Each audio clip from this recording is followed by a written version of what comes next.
किसी दूर गांव में राजन नाम का एक व्यक्ति रहा करता था। राजन इतना दान पुण्य करने में विश्वास रखता था और हर कोई उसकी बस तारीफ करता था। राजन के पास भले ही अपने खाने को कुछ ना हो, लेकिन वो दान पुण्य करने में कभी पीछे नहीं हटता। एक रोज सुबह सुबह राजन खाना बनाकर जैसे ही खाने बैठा, उसके दरवाजे पर एक भिखारी का आना होता है। कुछ खाने को दे दो बेटा, कल से भूखा हूँ, कुछ खाया पिया ही नहीं है, अब तो चला भी नहीं जा रहा। अरे काका, अंदर आइए। आप मेरे साथ बैठ के खाना खा लीजिए। अरे इतने खाने से मेरा पेट नहीं भरने वाला। कोई बात नहीं, मैं आगे मांग कर खा लूंगा। तुम खाना खाने बैठे हो तो खा लो। अच्छा काका, ये खाना आप ही खा लीजिए, मैं भूखा रह लूंगा क्योंकि रात में मैंने खाना खाया था। इतना कहकर राजन अपनी थाली उस भिखारी की तरफ बढ़ा देता है। भिखारी भी खाना देखकर दोनों हाथों से जल्दी जल्दी खाने लगता है और खाना खाने के बाद भिखारी राजन को ढेर सारा आशीर्वाद देते हुए कहता है, भगवान तुम्हें हमेशा खुश रखे बेटा, तुमने अपने हिस्से का खाना मुझे खिलाया है।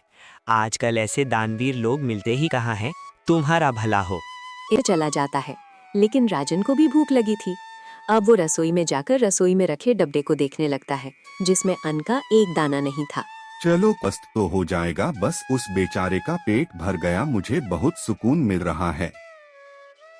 अब राजन घर से निकलता है, तभी उसे गांव का मोहन देखकर अपनी पत्नी से कहता है, अकेले ही उठा रहा हूँ, अभी राजन को बुलाता हूँ, तुम देखना वो कैसे मेरी मदद करेगा।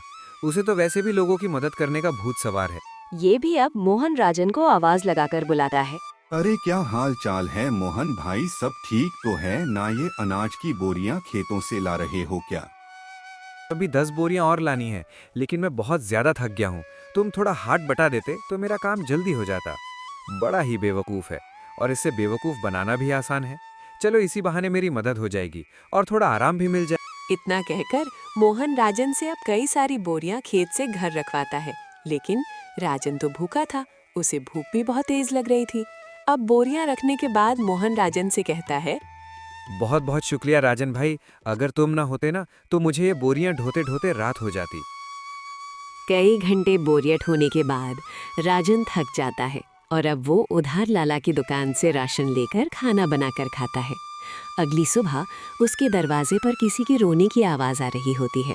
राजन नींद में होता है और दरवाज़ा खोलता है तो देखता है उसका पड़ोसी रोहित अपनी पत्नी को पीट रहा है। अरे अरे रोहित, तुम अपनी पत्नी को इस तरह क्यों मार रहे हो? अरे क्यों ना मारो मेरी पत्नी, मेरी मर्जी, तू कौन होता बीच में बोलने वाला? देख रोहित, ऐसे सुबह सुबह मारपीट करना सही बात नहीं है।